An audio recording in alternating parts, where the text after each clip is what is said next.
Hiya. Come in. Hey, Ben, look. Who's that? Who am I? Lucy Adams, skateboarder. I have a whippet. It's a hobby. I collect camo. My favourite camo is probably desert camo. Been skateboarding for 20 plus years and I live to skate, man.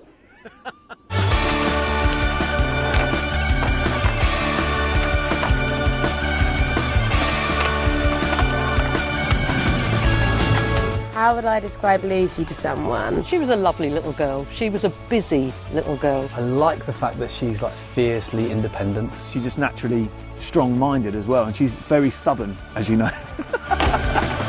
The more I get to know her, the more I kind of like really enjoy her like psycho spiv-outs about things. No, Stu, it's not right. And if she's got a bee in her bonnet about something, she'll stick to it. No. Okay, yeah, it's good. She's insane, but in the best way possible. I'm an artist. This is my life's work. It's terrible at eating. Basically, it was like beige food groups. Would only eat chicken nuggets. There's no vinegar allowed in the house. Can't go in a chip shop. Fortunately, that has changed over the years. She likes an early night. She's a very functional person. She just functions. Right, now I need to practice this trick.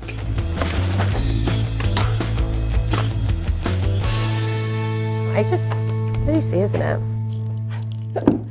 it? Front cover, sports teacher. All the best PE teachers get that one. I was always really into sports when I was young. I played stallball, her dad played football. Sport was just quite big in our family. I liked to be in most of the teams. I was in like athletics and rounders and... Certainly when she was big enough to wear roller skates, she had roller skates. With my roller skates, I did roller disco, and then swimming was a big part of my life. We'd train 3 or 4 times a week, 2 hours a night. I was about 13. I used to swim for Crawley Swimming Club, and I was at the pool one evening. There was some builders out the back, and they were starting to construct Crawley Skate Park. I do remember the exact day, yeah. The skate park wasn't even open. We had just finished building the ramp. She came in with a pair of roller boots. Bow turbos with really nice like pearlescent wheels. I loved them. Sort of started going on the ramp as I was trying to skate. He was on the mini ramp and he did a blunt fakie, and I couldn't even imagine how he made the board do that. You know, there was bants, and they told me, don't come back to the skate park unless you get a skateboard. The next week or so, I think it was, she turned up with a new board, and then from then on I just remember seeing her all the time. I was totally into it and I wanted to just go there all the time. I'd go to Crawley Swimming Club every Friday, but when I would go there and I didn't want to go in the water, I thought, oh, this is eating into my skating time, man. So instead of going swimming, I would just run my hair under the tap, and then I would just pretend I'd been swimming, and my friends were a bit like, it's a bit naughty what you're doing. And I was like, don't tell your mum. Like, she'll tell my mum. It's the sort of thing I would have done when I was little. If she thinks she had one over on us, good luck. So soon after I told my parents, I was just like, I don't like swimming. She wanted to go skateboarding, so she went skateboarding.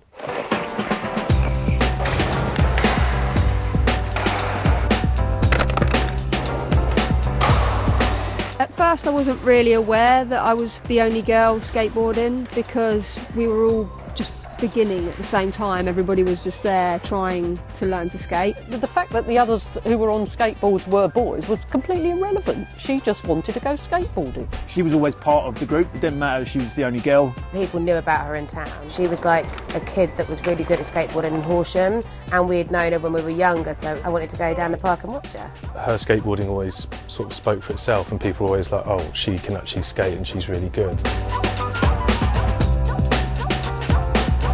Some of these things I just had on my wall in my bedroom when I was a kid. This is Joe Habgood dropping in on a Dalek's eyelid. This is something I drew. Blondie, eat your heart out. Lucy Adams, born to skate.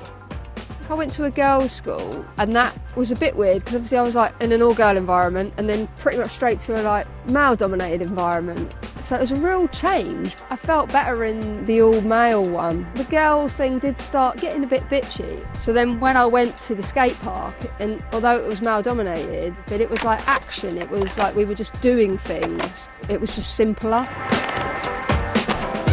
I started to become aware that I was like different from being a female when, as we were turning 14, 15, the boys at the park started to talk about girls more and started to be interested in girls, and other girls came to the park and did that sitting around the edge thing. And that's when I started to realise, like, oh no, I'm a bit different. I remember seeing other kiddies turn out and they'd be like, you could hear them whispering to each other, like, is that a girl? Lucy being Lucy would just be like, yes, I am a girl. The age-old, you're good for a girl, would come out all the time. I can see why that's a bit of a bad thing to say, but back then, like, that was a bit of a compliment for me, because I was like, yeah, where are the others? I want to see one, and can they do kickflips? Yeah, definitely back then it was a bit rough and it wasn't feminine. Going to the skate park, which was considered kind of dirty. When drug taking was quite high at the skate park, I was just like, oh my God, these are bad things. It's bad, scary things. You shouldn't do them. You could die. I didn't do drugs. I didn't drink. I didn't do those things, and I was a girl. So it must have been hard, but it didn't feel that hard at the time. You're not a victim if you don't see yourself as a victim. She was her own person and that's what she decided to do. She stuck with it, warts and all. It was just what she wanted to do. The love of skateboarding is what kept me in it. She always had a lot of motivation and a lot of drive to go skating, and I think I found that quite inspiring to be around. She would never let a trick beat her. Every time she come down, she learnt something new, and before long she was better than most of the kids down there.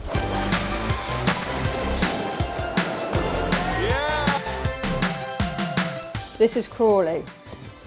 I'll try and find you some good stuff here. Crawley 1.0. It had an original jump box as part of the spine complex, the mini ramp complex. That jump box wasn't the best, but that was one of the first that I learned on. And I remember getting my first air, and probably was like 3 inches. She came home and said, well, I did a metre of air today. Did you, Lucy? What would you like for your tea? Very shortly after that, somebody came over from the Crawley Herald, I think, and took a picture of her, a photograph, and it was in the local Crawley paper. It looked like she was in the sky with all this air below her, and it was a great picture. Her grandparents absolutely loved it. And I just thought it was the best thing. Like, I guess because ollieing was so hard, the jump box took that bit away from it. Once I realised there were grabs as well, it's just the best thing ever. Yep, love a cannonball, tail grab 1 foot, Benny finger flip, sow flip. It's just like the best thing about skateboarding. Once she started to get good enough to be in competitions, there just weren't any competitions for girls, or it was tagged on the end. I remember quite early on going to King of Street when there was like a girls' jam, but it was almost like everyone was like, OK, Veggie's time, get off the ramps now. It was still good, I think, at that time. 2002, that was quite early on, but that was probably the first time I think I'd seen Lucy and other girl skaters. I think I came first.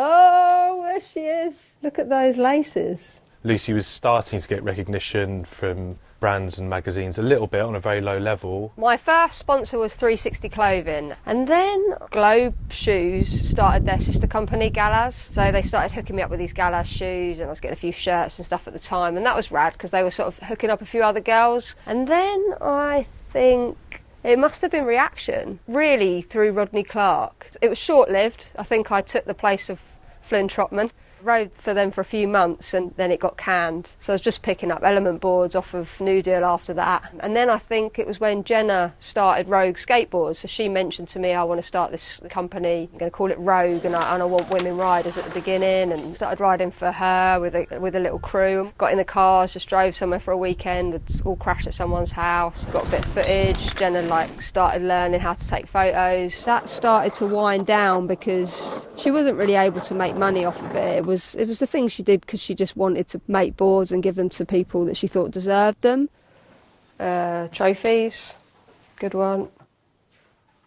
10 years ago, when the UK sort of comp scene was thriving, I'd go to kind of all these different comps. Lucy would always be there and always be very focused in her Lucy Adams skateboarding kind of way. I think she has made a name for herself being on the competition circuit. Yeah, it would have been at one of those comps that I think I first met her. Man, she's going to kill me if I got this wrong.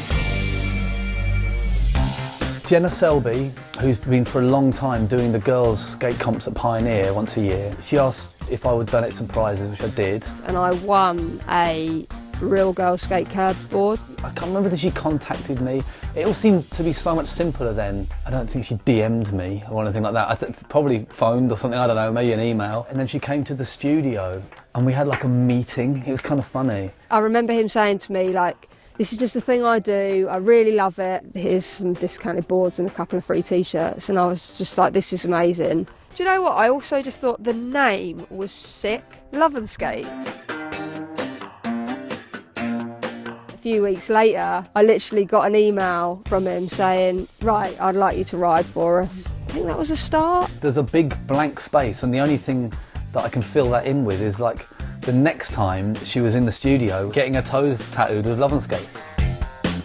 I made Lucy the first pro because she, in my mind, was the most deserving person on the team to go pro. Very hard working. She's very serious about skateboarding and the way that she sees skateboarding to be. And I thought it was high time that she was recognised for that, and making her pro seemed to be the most obvious thing to do. Yeah, the first board came off the back of me feeling a little bit low, so it was a really good time. It was like sort of helped me come out of a struggle. Yeah, I was overwhelmed really. So for Lucy's pro graphic, I basically wanted to give her as much control as she wanted, basically. I worked with a really good artist called James Callahan. I knew I wanted a white dip board. And she came up with the idea of Master of Camouflage, sent them to James, and James kind of worked on this graphic which would basically look like an owl that was kind of all blended in with the camouflage. It came out beautifully. The board sales were amazing.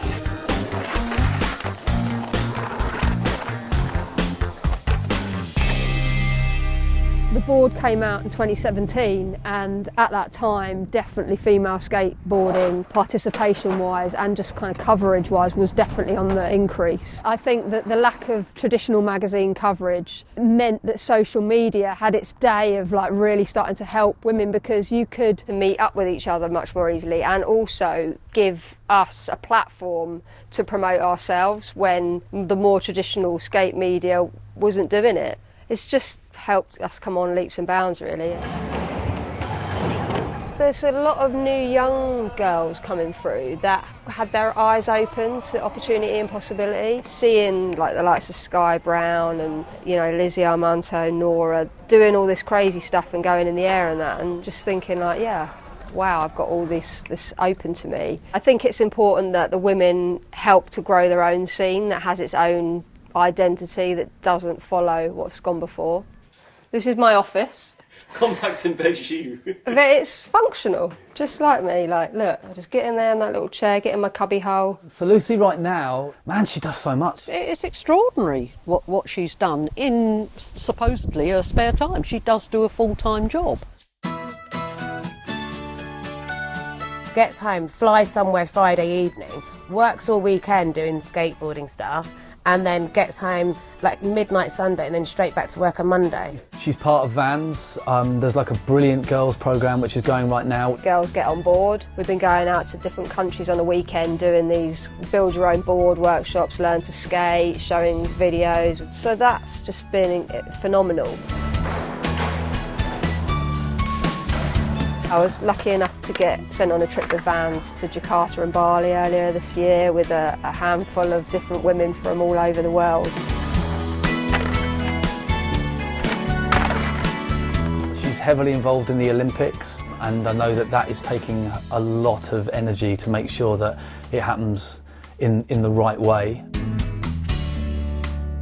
She's the chair of Skateboard England and Skateboard GB. It could be anything from going to Houses of Parliament to talk to sports ministers, trying not to argue on the internet, meetings with UK Sport about talent ID and performance pathways, awards ceremonies for women in sport, arguing with roller skaters, that was a big one. She comes back and tells me so many things. I'm like, what was that bit for again and what was this? It is hard to keep track. It's exhausting hearing about what she's up to. It makes me feel so lazy. I can't even imagine then, 20 odd years ago, that she knew that skateboarding was going to be where it is today. None of us did. Everything she's ever sort of done and worked towards is sort of, without her really knowing, has led her up till now, and I think it is sort of perfect for her really. She's helped make it what it is today, and we're really very proud of her. I enjoy, I think, being busy and like multitasking a lot of the time until it gets overwhelming. Sometimes I just want to just go skateboarding. It's definitely her life. If she's ever daydreaming, I'm like, what are you thinking about? And it'd be a trick. She wakes up dreaming she's been to the skate park, and we have our holidays booked around skate parks and things like that. She could have quite easily just given up, you know, and being the only girl, especially like for a long time, where does the drive come from? But she works for it, you know, and there's not many people that do that these days, you know. And I think she still shows that she's just as valid now as she was then, if not more so. She still holds her own against the younger generation as well. I think that's really inspiring to think, like, wow, Lucy's like in her 30s and is still really good at skateboarding. It is what makes her happy. So if you're not doing something that's making you happy, what's the point, you know?